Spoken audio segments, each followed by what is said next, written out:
around the world. African-American politician Adam Clayton Powell said, Marcus Garvey was one of the greatest mass leaders of all time.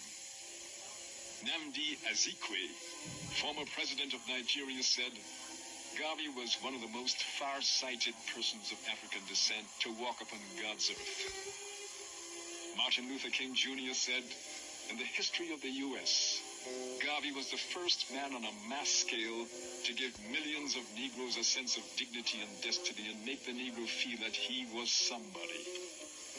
Kwame Nkrumah, former president of Ghana, said, the book that did more than any other to fire my enthusiasm was Philosophy and Opinions of Marcus Garvey.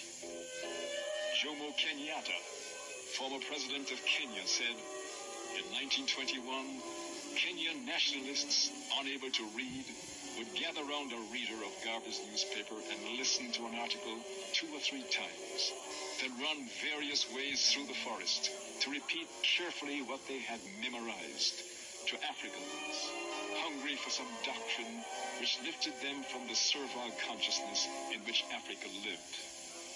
Malcolm X said it was Marcus Garvey's philosophy of Pan Africanism that initiated the entire freedom movement, which brought about the independence of African nations. All the freedom movements in America were initiated by the work and teachings of Marcus Garvey. C.L.R. James said, he started us off. For me, Garvey was the beginning, the first man to make black people feel aware of themselves as an international force. The Jamaican-born poet Claude McKay said, Marcus Garvey's influence over Afro-America, Native Africans, and people of African descent everywhere was vast. But despite all his efforts, Garvey couldn't make the breakthrough in Jamaica. He went to England in 1935 and died there in 1940. His body was brought back to Jamaica in 1964 and reburied at National Heroes Park, where he was made a national hero.